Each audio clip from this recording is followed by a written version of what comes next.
Hello everyone, welcome you all to Cognizance IAS. हम इस series में पॉलिटी लक्ष्मीकांत के क्वेश्चंस को चैप्टर वाइज डिस्कस करेंगे। So let's start today's discussion. Today we will discuss the questions of finance commission. तो finance commission का एक part हम लोगों ने ऑलरेडी डिस्कस कर लिया, इसके बेसिक्स को हम लोगों ने समझ लिया है। साथ साथ में लास्ट वीडियो में हम लोगों ने देखा था कि 15th फाइनेंस कमीशन का जो रिकमेंडेशन है वो क्या क्या था, और इसको हम लोगों ने ब्रीफली ऑलरेडी समझ लिया है। तो आज जो भी क्वेश्चन होगा उसी पे बेस्ड होगा। यहाँ पे देखिए, इस चैप्टर को या इस बुक को सॉल्व करने का पर्पस मैं आपको बार बार बता रही हूँ कि इससे डायरेक्ट क्वेश्चन पूछा जाता है यूपीएससी में, या इसी पैटर्न में पूछा जाता है। इंस्टीट्यूट के पेपर में क्या होता है, आपके साथ थोड़ा सा डिफरेंट हो जाता है यूपीएससी का जो पैटर्न है और मेन एग्जाम का जो पैटर्न है, उसमें आपको डिफरेंस देखने को मिलता है। तो क्वेश्चन का लेवल थोड़ा हार्ड होगा या मीडियम होगा, लेकिन यहाँ पे जो क्वेश्चन का लेवल होता है या जो पैटर्न होता है वो सेम टू सेम पॉलिटी में आपको इस तरह का क्वेश्चन पूछा जाता है। आप पार्लियामेंट के क्वेश्चंस को उठा के देख सकते हैं 2020 के पेपर्स में। तो यहाँ पे हम लोग बिल्कुल टाइम वेस्ट ना करते हुए आज का क्वेश्चन को स्टार्ट करते हैं। देखिए, क्वेश्चन नंबर 1 to 6 तक हम लोगों ने ऑलरेडी डिस्कस कर लिया है। तो आज हम लोग क्वेश्चन नंबर 7 से स्टार्ट करते हैं। हमारा क्वेश्चन नंबर 7 है, विच one of the following is not correct about finance commission.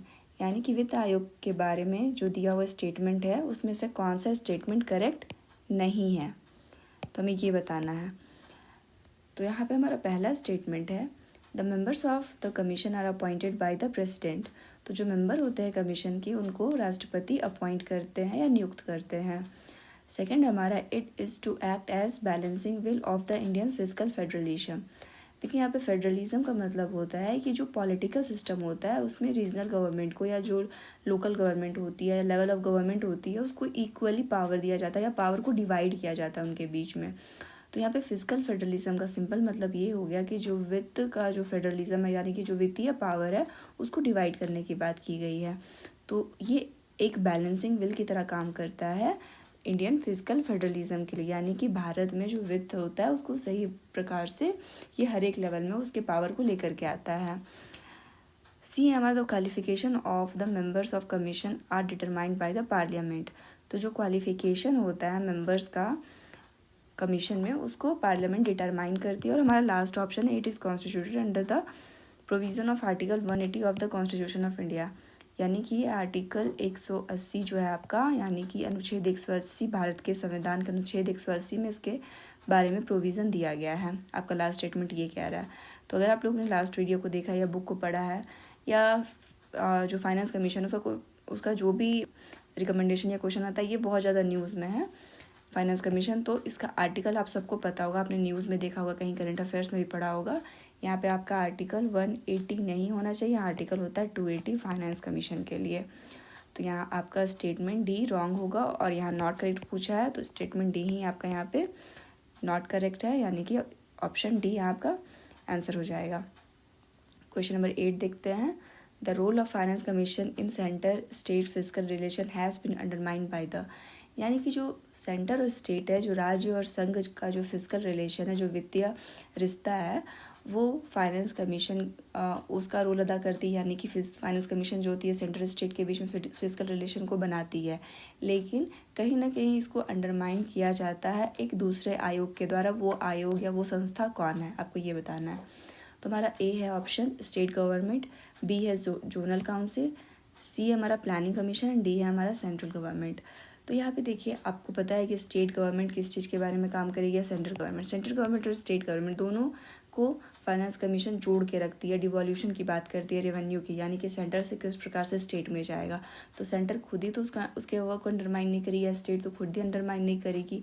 तो यहाँ पे आपका बी एंड सी ऑप्शन हो जाएगा, आपको लगेगा। लेकिन बी जो है वो देखिए, यहाँ पे सिक्योरिटी की बात की जाती है, इंडिया के अंदर कैसे जो जोन में पूरे भारत को बांट दिया गया है, यानी कि नॉर्थ जोन है आपका, सदर्न जोन है, ईस्टर्न जोन है, वेस्टर्न जोन है और आपका एक सेंट्रल जोन है। इन सारे जोन्स में भारत को बांट करके यहाँ के डेवलपमेंट की, यहाँ के सिक्योरिटी की बात की जाती है। तो यहाँ पे जोनल काउंसिल का फाइनेंस कमीशन का वर्क को अंडरमाइन नहीं करती। यहाँ पर करेक्ट ऑप्शन होगा ऑप्शन सी।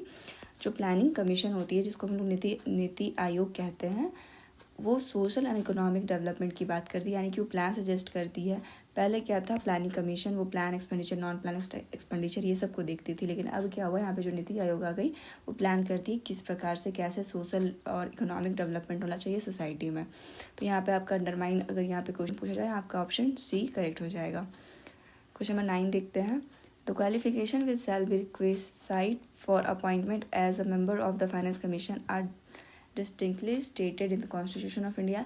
यानी कि क्वालिफिकेशन जो है अपॉइंटमेंट के लिए जो जरूरी है उसके बारे में भारत के संविधान में अलग से बताया गया है। यानी कि डिस्टिंक्टली मतलब यहाँ पे अलग से इसके बारे में प्रोविज़न है कि जो क्वालिफिकेशन होगा मेंबर्स का वो कैसा होगा। नेक्स्ट हमारा रीज़न है finance commission is constituted article 280 of the constitution of India. यहाँ पे देखिए रीज़न तो आपका करेक्ट है, क्योंकि आर्टिकल 280 जो है भारत के संविधान का वो फाइनेंस कमीशन के कॉन्स्टिट्यूशन की बात करता है कि भारत के राष्ट्रपति हर एक 5 साल में या उससे पहले अगर आवश्यकता हो तो फाइनेंस कमीशन का गठन करेंगे। लेकिन जो क्वालिफिकेशन होता है मेंबर्स का जो अपॉइंटेड होंगे उनके लिए कॉन्स्टिट्यूशन में किसी प्रकार की कोई बात नहीं की गई। यहाँ पे पार्लियामेंट डिसाइड करती है क्वालिफिकेशन ऑफ मेंबर्स। और मेंबर आपको पता है कि एक जो होता है वो चेयरमैन होता है, 4 अदर मेंबर्स होते हैं। तो यहाँ पे जो भी मेंबर्स होते हैं उनको क्वालिफिकेशन डिसीजन पार्लियामेंट के द्वारा होता है लॉ पास करके। तो यहाँ पे आपका ऑप्शन यानी कि असर्शन आपका इनकरेक्ट हो जाएगा। तो option D A is false and R is true आपका करेक्ट ऑप्शन होगा। क्वेश्चन नंबर 10 देखते हैं। The finance commission recommends the distribution of the net proceed of the union government rising from. यानी कि जो फाइनेंस कमीशन होता है वो रिकमेंड करती है डिस्ट्रीब्यूशन ऑफ नेट प्रोसीड। तो जो नेट प्रोसीड होता है, जो आपका टोटल अमाउंट आया उसमें से आप रिड्यूस कर दीजिए जो भी अमाउंट आपको लगा उसको अराइज करने में। यानी कि जो रेवेन्यू अराइज करने में आपको एक्स्ट्रा जो कॉस्ट लगा उसको माइनस करके जो आपके पास नेट अमाउंट आया उसके डिस्ट्रीब्यूशन की बात करती है यूनियन गवर्नमेंट। तो वो किस प्रकार से करती है, यानी कि कौन कौन से मैटर पे वो रिकमेंड करती है। तो फर्स्ट यहाँ पे बोल रहा है all taxes between the union and state. यानी कि जितना भी सारा टैक्सेस आया उसको यूनियन और स्टेट के बीच में वो डिवाइड करने की बात करती है। सेकेंड हमारा specified taxes among the states only. यानी कि कुछ ऐसा टैक्स जो कि राज्यों के बीच ही बांटना है, यानी कि केवल राज्यों के बीच जो टैक्स बांटना है उसी को ये देखती है फाइनेंस कमीशन। सी हमारा all sources including taxes fees and surcharge between the union and state. यानी कि जितना भी सोर्स हो गया जिससे कि फाइनेंस आ रहा है, जैसे कि टैक्स हो गया, फ़ी हो गया, सरचार्ज, इन सभी को लेकर के फाइनेंस कमीशन रिकमेंड करती है डिस्ट्रीब्यूशन ऑफ नेट प्रोसीड का। डी हमारा specified taxes without the surcharge between the union and state.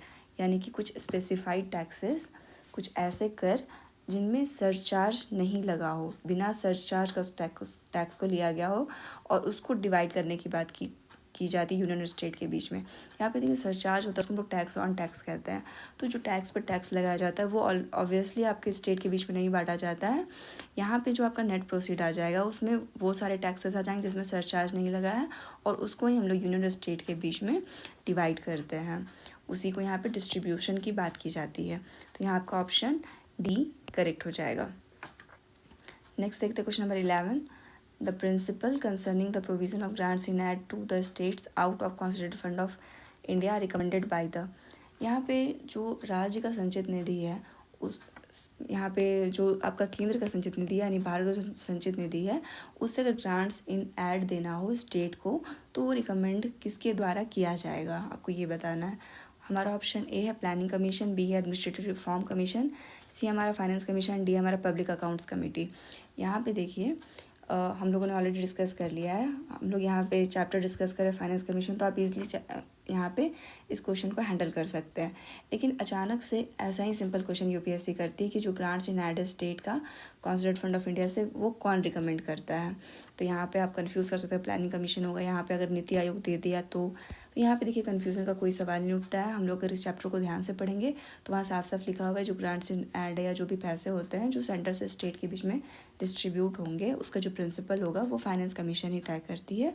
तो यहाँ आपका ऑप्शन सी करेक्ट हो जाएगा। और यहाँ पे जो फाइनेंस कमीशन रिकमेंडेशन होता है वो आर्टिकल 281 में इसके बारे में बात की गई है। देखिए यहाँ पे मैं थोड़ा सा ब्रीफली चल रही हूँ क्योंकि लास्ट वीडियो मैंने ऑलरेडी इसके बारे में बहुत अच्छे से डिस्कस कर लिया है। इस चैप्टर में जो भी बेसिक्स क्वेश्चन है, बेसिक कॉन्सेप्ट है उसको मैंने ऑलरेडी डिस्कस कर लिया। आप उस वीडियो को जा करके देख लीजिए।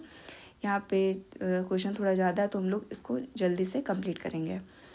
यहाँ पे क्वेश्चन नंबर 12 देखते हैं। Match list 1 with list 2 and select the correct answer using the codes given below.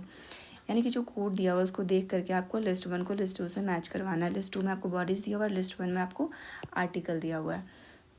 हमारा फर्स्ट जो फाइनेंस कमीशन है आप सबको पता ही है, आर्टिकल 280 में इसके बारे में डिस्क्राइब किया हुआ है। तो यहाँ पे आप इजीली ए को 2 से मैच करा दीजिए।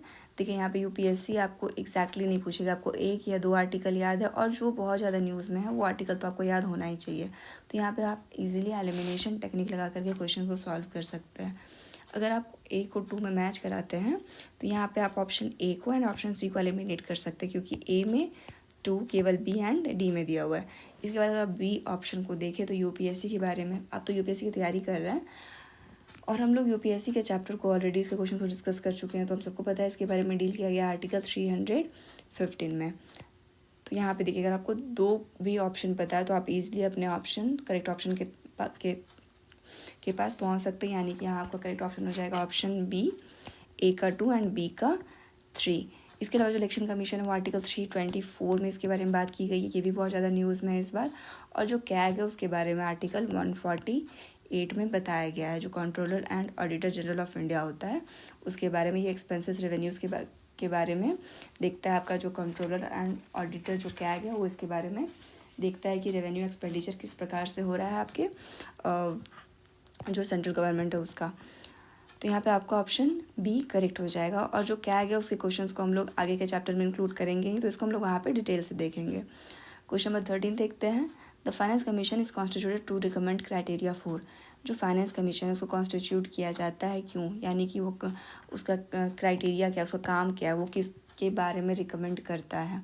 तो ए है फ्रेमिंग ऑफ फाइनेंशियल बिल, यानी कि उसका काम होता है कि वो एक फाइनेंशियल बिल को फ्रेम करे। बी हमारा preparing the annual budget of union government, यानी कि वो यूनियन गवर्नमेंट का एनुअल बजट को बनाएगा। सी हमारा distributing of financial resources between union and state, यानी कि फाइनेंशियल रिसोर्सेज को किस प्रकार से यूनियन और स्टेट के बीच में बांटा जाना चाहिए, डिस्ट्रीब्यूट करना चाहिए। डी हमारा auditing the receipt and expenditure of union government. तो देखिए अभी हम लोगों ने डील किया, इसके बारे में कौन दिखता है, कैग दिखता है। तो यहाँ पे आप ऑप्शन डी को तो एलिमिनेट कर सकते हैं। यहाँ पे देखिए फाइनेंशियल बिल बनाना या यूनियन गवर्नमेंट का एनुअल बजट बनाना, ये फाइनेंस कमीशन का काम नहीं होता। फाइनेंस कमीशन का हम लोगों ने डिस्कस किया हमेशा, इसका काम होता है वर्टिकल डिवोल्यूशन, हॉरिजॉन्टल डिवोल्यूशन, यानी कि जो टैक्सेस आ रहे हैं या फिर जो भी रेवेन्यू आ रहा है सेंटर के पास, उसको किस प्रकार से बांटा जाए यूनियन और स्टेट के बीच में, और स्टेट के बीच में, यानी हॉरिजॉन्टल डिवोल्यूशन। तो यहाँ हमारा ऑप्शन सी करेक्ट हो जाएगा। नेक्स्ट अगर देखिए क्वेश्चन नंबर 14, यहाँ पे आपसे बोला गया कि आपको स्टेटमेंट को देखना और करेक्ट ऑप्शन को चूज़ करना है। स्टेटमेंट है हमारा about finance commission make recommendation to the president of India in respect of. देखिए यहाँ पे एक ही क्वेश्चन को अलग अलग तरीके से घुमा करके आपको दिया हुआ है, यानी कि लगभग सारे में आपका ऑप्शन वही है, लेकिन यहाँ पे तरीका बदला गया कि किस किस प्रकार से आपसे यूपीएससी क्वेश्चन कर सकती है। तो यहाँ पे देखिए जो फाइनेंस कमीशन है वो रिकमेंडेशन करेगी प्रेसिडेंट को किसके बारे में। फर्स्ट हमारा distribution of net proceed of taxes to be set between union and state, ये हम लोग देखते हैं यार इसके बारे में, तो बताती हैं कि जो नेट प्रोसीड होता है टैक्सेस का वो किस प्रकार से यूनियन और स्टेट के बीच में डिस्ट्रीब्यूट होना चाहिए। सेकेंड है फाइनेंस कमीशन जो है वो असेसमेंट करती है natural capital and human resources का। नेक्स्ट है हमारा statement the principle governing grants in aid to the state, यानी कि वो प्रिंसिपल जो गवर्न करती है कि किस प्रकार से ग्रांट्स इन एड को स्टेट के बीच में देना है। एंड फोर्थ हमारा any other matter concerning financial relation between the union and the state, यानी कि कोई भी ऐसा मैटर जो कि फाइनेंशियल रिलेशन से रिलेटेड हो यूनियन राज्य यानी कि केंद्र या राज्य के बीच में। तो यहाँ पे देखिए हम लोगों ने इस चैप्टर को इतनी बार देखा, इतने अच्छे से डिस्कस किया। फर्स्ट तो आपका करेक्ट होता है, फर्स्ट को देखते हुए ऑप्शन बी को एलिमिनेट कर दीजिए एलिमिनेशन टेक्निक से जाना चाहते हैं तो। लेकिन अगर आप ऑप्शन 2 को एलिमिनेट करते हैं डायरेक्टली, क्योंकि हम लोगों ने देखा यहाँ पे नेचुरल कैपिटल या ह्यूमन रिसोर्स की बात नहीं की जाती, यहाँ पे केवल फाइनेंशियल रिसोर्स की बात की जाती है, यानी कि किस प्रकार से जो रेवेन्यू है उसका डिस्ट्रीब्यूशन किया गया। यहाँ पे नेचुरल रिसोर्स की बात नहीं की जाती, या फिर आपका ह्यूमन रिसोर्स हो गया उसके बारे में बात नहीं की जाती है। तो आपका सेकंड ऑप्शन यहाँ पे इनकरेक्ट होगा, तो आप जैसे ही सेकंड को एलिमिनेट कर देंगे, आप ऑप्शन सी को एलिमिनेट करके डायरेक्टली करेक्ट ऑप्शन तक जा सकते हैं। सॉरी यहाँ ऑप्शन सी यहाँ पर करेक्ट हो गया, यहाँ पे ऑप्शन 2 एलिमिनेट करेंगे तो ए एंड डी एलिमिनेट हो जाएगा। यहाँ आपका करेक्ट ऑप्शन हो जाएगा option C. 1, 3 and 4 are correct. Next देखते हैं तो qualification for the members of finance commission, यानी कि फाइनेंस कमीशन के मेंबर के क्वालिफिकेशन के बारे में आपको बताना है कि क्या क्या होता है या किसके द्वारा लाया जाता है। ए हमारा are laid down in the constitution of India, जो फाइनेंस कमीशन है उसके मेंबर के क्वालिफिकेशन के बारे में भारत के संविधान में बताया गया है। बी है हमारा यह पार्लियामेंट ऑफ इंडिया प्रिस्क्राइब करती है। सी हमारा या जो भारत के राष्ट्रपति है वो प्रिस्क्राइब करते हैं। एंड डी हमारा ये जो होता है फाइनेंस कमीशन के मेंबर्स को क्वालिफिकेशन वो प्रिस्क्राइब किया जाता है फाइनेंस मिनिस्टर के द्वारा। तो यहाँ पे अगर आप ध्यान से देखेंगे, ध्यान से देखना नहीं है, आप सबको यहाँ पे करेक्ट ऑप्शन ऑलरेडी पता है। यहाँ आपका करेक्ट ऑप्शन होगा ऑप्शन बी, पार्लियामेंट प्रिस्क्राइब करती है जो क्वालिफिकेशन होता है मेंबर्स का वो। और यहाँ पे हम लोगों को एक जो मेंबर होंगे, चेयरमैन होंगे, वो क्वालिफाइड होने चाहिए समथिंग जो एडमिनिस्ट्रेटिव सर्विस को जाने या इकोनॉमिक सर्विस को जाने। इसके अलावा एक मेंबर होते हैं जो जज ऑफ हाई कोर्ट होने के लिए क्वालिफाइड हो। तो ये अलग अलग क्राइटेरिया रखती है। कुछ इकोनॉमिक सर्विसेज से होने चाहिए या फिर वैसे पर्सन जिसको इकोनॉमिक का अच्छा खासा नॉलेज हो, स्टैटिक का अच्छा खासा नॉलेज हो, और जिनको एडमिनिस्ट्रेटिव का अच्छा खासा नॉलेज हो, इस तरह के पर्सन को यहाँ पे लिया जाता है। तो यहाँ आपका ऑप्शन बी करेक्ट हो जाएगा। नेक्स्ट देखते हैं question number 16। Consider the following statement about finance commission. आपको यहाँ पे स्टेटमेंट को देखना है फाइनेंस कमीशन के बारे में और यहाँ भी हमें अपना करेक्ट ऑप्शन को चूज करना है। तो फर्स्ट है हमारा the duty of finance commission to make recommendation as the distribution of revenue resources between the union and state. यानी कि जो फाइनेंस कमीशन है उसका काम होता है रिकमेंड करना कि किस प्रकार से रेवेन्यू रिसोर्सेज को केंद्र और राज्यों के बीच में बांटा जाए।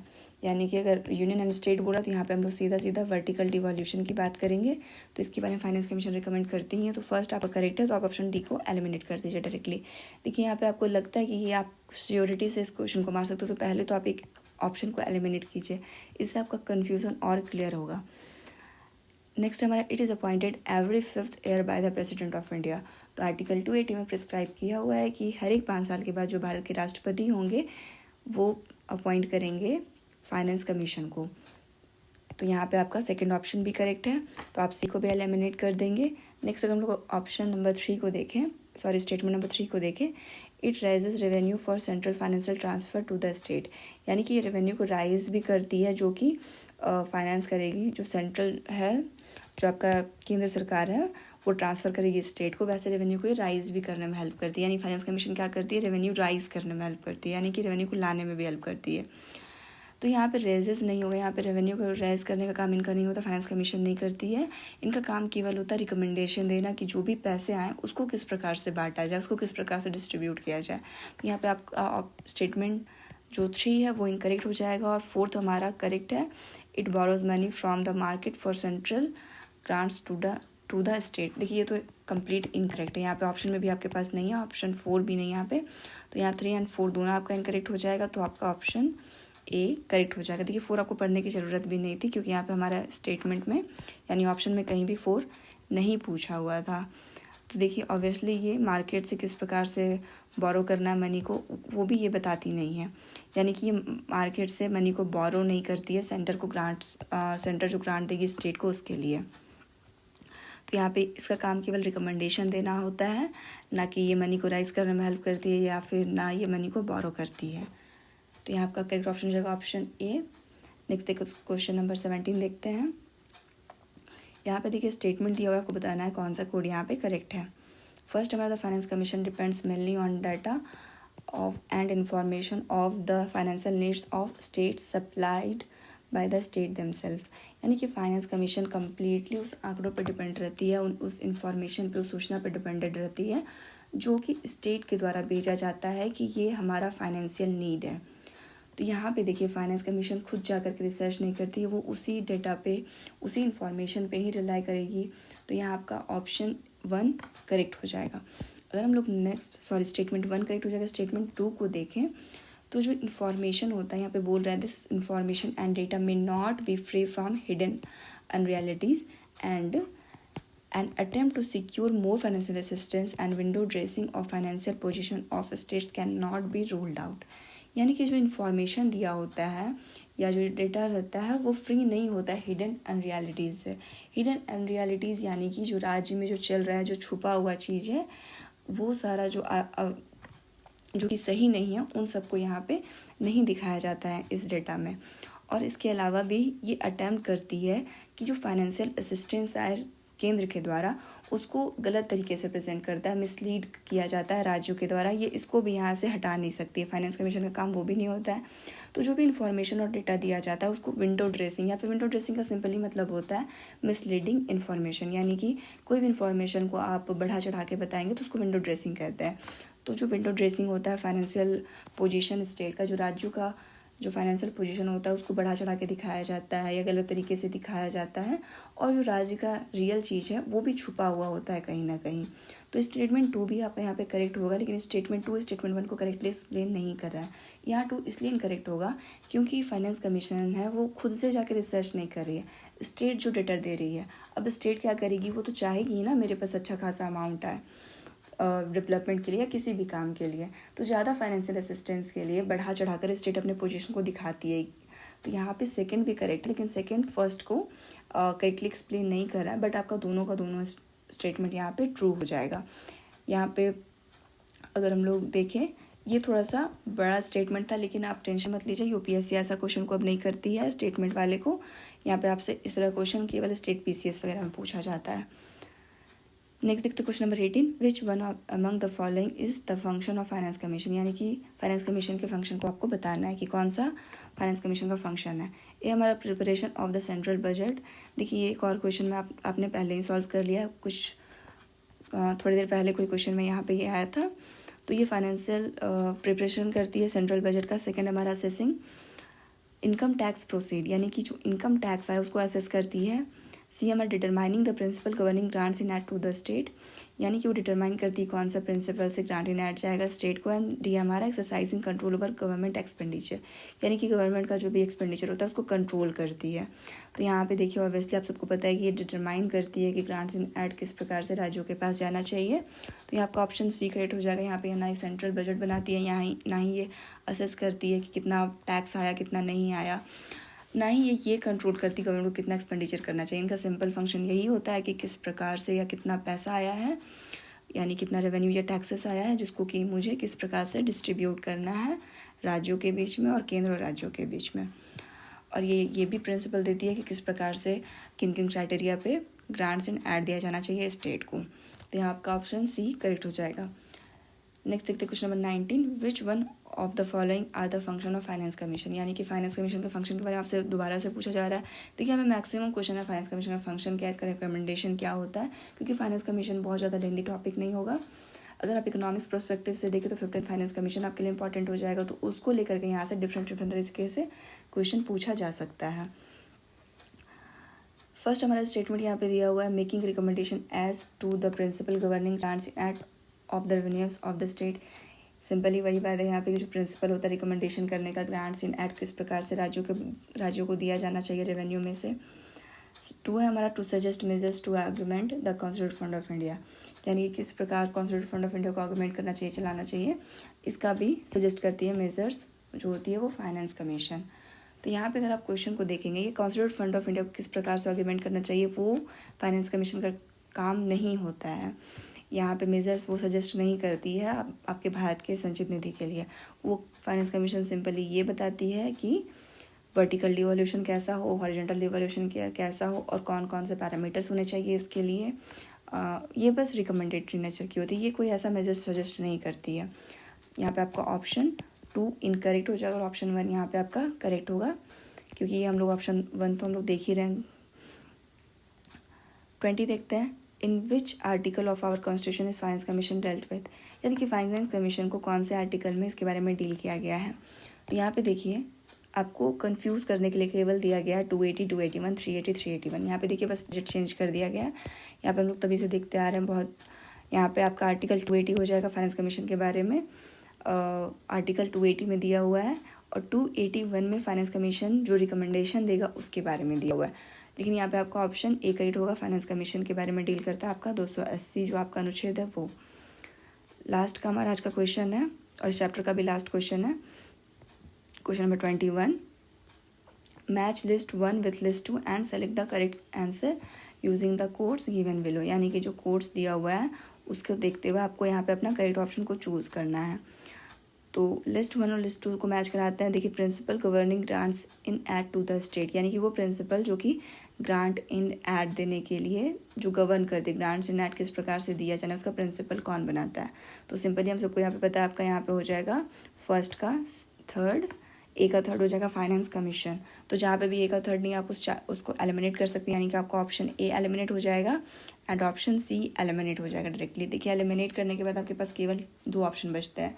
तो यहाँ पे अगर आप बी को देखेंगे, coordination in the central secretariat, यानी कि सेंट्रल सेक्रेटरीट से कोऑर्डिनेट करने में आपका कौन सी अथॉरिटी हेल्प करती है, यानी कौन सी अथॉरिटी के थ्रू आप सेंट्रल सेक्रेटरीट से कोऑर्डिनेट कर सकते हैं। तो अगर यहाँ पे आप देखेंगे 4 या 5 ही होना चाहिए, चाहे तो 4 होगा या तो 5 होगा कोऑर्डिनेशन के लिए। तो 4 में आपका दिया हुआ है कैबिनेट सेक्रेटरी और 5 में दिया हुआ है एस्टीमेट कमेटी। देखिए यहाँ पे जो एस्टीमेट कमेटी होती है वो एस्टीमेट करती है कि जो रेवेन्यू आया, रिसोर्सेज या एक्सपेंडिचर हो रहा है उसके बारे में देखती है यहाँ पे।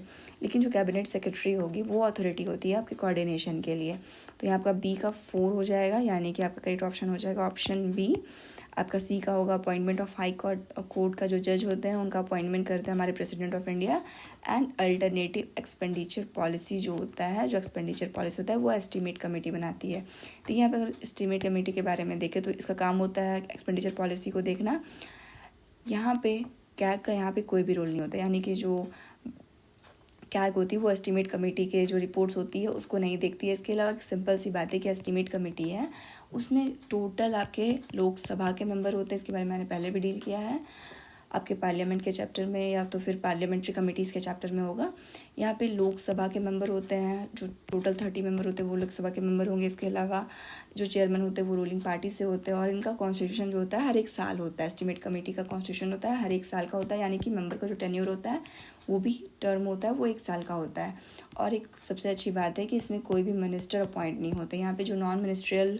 So this is the end of today's discussion. Hope you like it. Stay connected, stay safe. Thank you very much.